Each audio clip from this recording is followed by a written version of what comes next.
S S Pralhad Joshi ಅವರು ಈಗ ರಾಜ್ಯದ ಮಂತ್ರಿಗಳು ಮಾತಾಡಿದ್ದು, ಕೃಷ್ಣ ಬೈರೇಗೌಡರು ಮಾತಾಡಿದಂಥ ಆ ಸ್ಟೇಟ್ಮೆಂಟನ್ನು ನಾನು ನನ್ನ ಕೈಯಲ್ಲಿ ಇಟ್ಕೊಂಡಿದ್ದೀನಿ.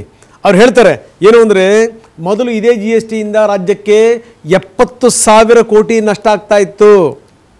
ಈಗ ಅದನ್ನು ಸರಳೀಕರಣ ಮಾಡಿದ್ದಾರೆ. ಈಗ 15,000 ಕೋಟಿ ನಷ್ಟ ಆಗುತ್ತೆ ಅಂತಾರೆ ಕೃಷ್ಣ ಬೈರೇಗೌಡರು. ನಾನು ಹೇಳೋದು, ಈಗ ಇವರು ಏನು ಹೇಳ್ತಾ ಇದ್ದಾರಲ್ಲ, ನಮಗೆ ರೆವಿನ್ಯೂ ಲಾಸ್ ನಾವು ಹಂಗಾರೆ ನಮ್ಮ ವಿರೋಧ ಇತ್ತು ಅಂತ ಹೇಳಬೇಕಾಗಿತ್ತು GST ಕೌನ್ಸಿಲ್ದಲ್ಲಿ. ಈ ಕಡೆ ಜನರ ವಿರೋಧವನ್ನು ಕಟ್ಟಿಕೊಳ್ಳುವಂಥ ಭಯ, ಇನ್ನೊಂದು ಕಡೆ ರೆವಿನ್ಯೂ ಬಗ್ಗೆ ಮಾತನಾಡೋದು. ನಮ್ಮ ಸ್ಪಷ್ಟ ನಂಬಿಕೆ ಇದೆ, ಜನರ ಹೊರೆ ಮೊದಲು ಕಮ್ಮಿ ಆಗಬೇಕು. ಇದು ಮೋದಿಯವರ ಮತ್ತು ಮೋದಿ ಸರ್ಕಾರದ ಸ್ಪಷ್ಟ ನಂಬಿಕೆ ಇದೆ. ಅದು ಆದಾಗ ಜನ ಆಟೋಮೆಟಿಕ್ ಆಗಿ ಸರ್ಕಾರಕ್ಕೆ ದುಡ್ಡನ್ನು ಕೊಡ್ತಾರೆ. ಸರ್ಕಾರಕ್ಕೆ ಆಟೋಮೆಟಿಕ್ಕಾಗಿ ದುಡ್ಡು ಕೊಡ್ತಾರೆ ಅಂದರೆ ಹೆಂಗೆ?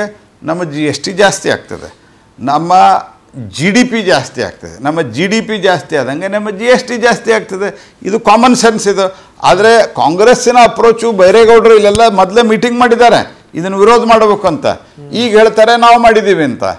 8 ಜನ ಮಂತ್ರಿಗಳನ್ನು ಸೇರಿಸಿಕೊಂಡು ಬೇರೆ ಬೇರೆ ರಾಜ್ಯಗಳ ವಿರೋಧ, ಇಂಡಿ ಘಟಬಂಧನದ ಕೆಲವು ರಾಜ್ಯಗಳ ಮಂತ್ರಿಗಳ ಸಭೆಯನ್ನು ಕೃಷ್ಣ ಬೈರೇಗೌಡರು ಮಾಡಿರಿ, ಆನಂತರ ವಿರೋಧ ಮಾಡಿರಿ.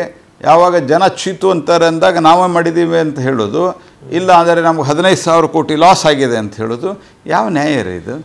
ಕಾಂಗ್ರೆಸ್ ಪಾರ್ಟಿಗೆ ಏನಾದರೂ ಸೆನ್ಸ್ ಇದೆಯಾ? ನಿಮ್ಮ ಕಾಲದಲ್ಲಿ ಏನು ಟ್ಯಾಕ್ಸ್ ಇತ್ತು ಅನ್ನೋದು ನೆನಪಿದೆಯಾ ನಿಮಗೆ? 2014 ನಾನು ಹೇಳಿದೆ ನಿಮ್ಗೆ ಆಲ್ರೆಡಿ. ಹೇರ್ ಆಯಿಲ್ 27%, AC 31% ಇತ್ತು.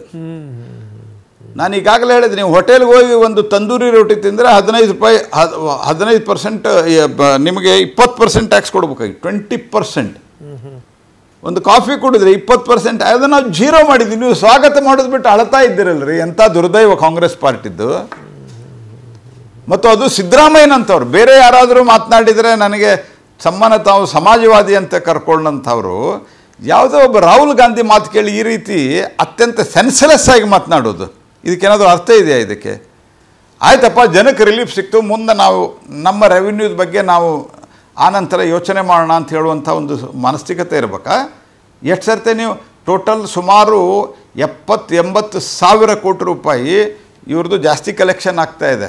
ಇವರೇನೇನು ಜಾಸ್ತಿ ಮಾಡಿದಾರಲ್ಲ, ಅದು ರೋಡ್ ಟ್ಯಾಕ್ಸ್ನಿಂದ ಹಿಡ್ಕೊಂಡು, ರಿಜಿಸ್ಟ್ರೇಷನ್ ಹಿಡ್ಕೊಂಡು, ಸ್ಟ್ಯಾಂಪ್ ಡ್ಯೂಟಿ ಹಿಡ್ಕೊಂಡು, ಮತ್ತು ಇವರು electricity tariff, bus tariff, diesel ಮೇಲ್ ಟ್ಯಾಕ್ಸು, ಪೆಟ್ರೋಲ್ ಮೇಲ್ ಟ್ಯಾಕ್ಸು, ಇದೆಲ್ಲ ಸೇರಿ 70-80 ಸಾವಿರ ಕೋಟಿ ರೂಪಾಯಿಗಿಂತ ಜಾಸ್ತಿ ಕಲೆಕ್ಟ್ ಮಾಡಿ ನೀವು ಜನರಿಗೆ ಬರೆ ಹಾಕಿದವರು, ಜನರ ಕಿಸೆ ಸುಟ್ಟವರು ನೀವು ಇವತ್ತು ರೆವಿನ್ಯೂ ಬಗ್ಗೆ ಮಾತನಾಡ್ತೀರಿ. ನೀವು ಜನ ಇವತ್ತು ಅವರಿಗೆ ನಾವು ಜನರಿಗೆ ಕೊಡಬೇಕು. ಜನರಿಗಾಗಿ, ಜನರಿಂದ ಪ್ರಧಾನಮಂತ್ರಿಗಳು 2014ರಲ್ಲಿ ಮೊದಲನೇ ಬಾರಿಗೆ ನಾನಿದ್ದೆ, ಮೊದಲನೇ ಬೆಂಚಿನಲ್ಲಿದ್ದೆ. ನಾನು ರಾಜ್ಯ ಅಧ್ಯಕ್ಷನಾಗಿ ಮತ್ತು MP ಆಗಿದ್ದಾಗ ಅವರನ್ನು ನಾವು ಪಾರ್ಲಿಮೆಂಟರಿ ಪಾರ್ಟಿ ನಾಯಕರನ್ನಾಗಿ ನಾವು ಚುನಾವಣೆ ಮಾಡಿದಾಗ, ಅವರನ್ನು ಚುನಾಯಿಸಿದಾಗ ಅವರೊಂದು ಮಾತು ಹೇಳಿದರು, ನನ್ನ ಸರ್ಕಾರ ಬಡವರಿಗೆ ಸಮರ್ಪಿತವಾದ ಸರ್ಕಾರ ಅನ್ನುವಂಥ ಮಾತನ್ನು ಹೇಳಿದರು. ಇವತ್ತು ಹಂತ ಹಂತಕ್ಕೂ, ಪ್ರತಿ ವರ್ಷ, ಪ್ರತಿ ಕ್ಷಣ, ಪ್ರತಿ ದಿವಸ ಮೋದಿಯವರು ಅದನ್ನು ಸಿದ್ಧಗೊಳಿಸ್ತಾ ಇದ್ದಾರೆ.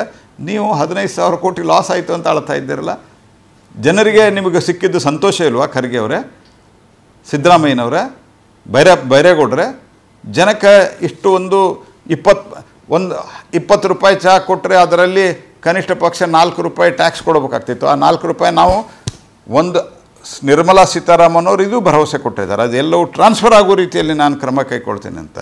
ಜನರಿಗೆ 4 ರೂಪಾಯಿ ಉಳಿದು ನಿಮ್ಗೆ ಸಂತೋಷ ಇಲ್ವಾ? ಸಾಮಾನ್ಯ ಬಡ ಹೋಗಿ ಒಂದು ಹೋಟೆಲ್ದಲ್ಲಿ ಟೀ ಕುಡಿತಾನೆ, ಟೀ ಪೌಡರ್ ಖರೀದಿ ಮಾಡ್ತಾನೆ, ನಾನು 0%ದಲ್ಲಿ ಖರೀದಿ ಮಾಡ್ತಾನೆ. Are you not happy mister Siddaramaiah? What nonsense you are talking? ನಿಮಗೇನಾದರೂ ಬುದ್ಧಿ ಇದೆಯಾ ನೀವು ಏನು ಮಾತಾಡ್ತಾ ಇದ್ದೀರಿ ಅನ್ನೋದು? ಪಾಲಿಟಿಕ್ಸ್ ಮಾಡೋಕ್ಕೆ ಹೋಗಿ ಒಂದು ರೀತಿಯಲ್ಲಿ ರಾಹುಲ್ ಗಾಂಧಿಯ ಒಂದು ಸಹವಾಸದಲ್ಲಿದ್ದು ಆ ಭ್ರಮೆಯಲ್ಲಿ ಏನು ಬೇಕಾದ ಮಾತಾಡಿ ಕೊನೆಗೆ ಜನರ ಮೇಲೆ ಕ್ಷಮೆ ಕೇಳುವಂಥ ಸ್ಥಿತಿ ತಂದುಕೊಳ್ತಾರೆ ನೀವು.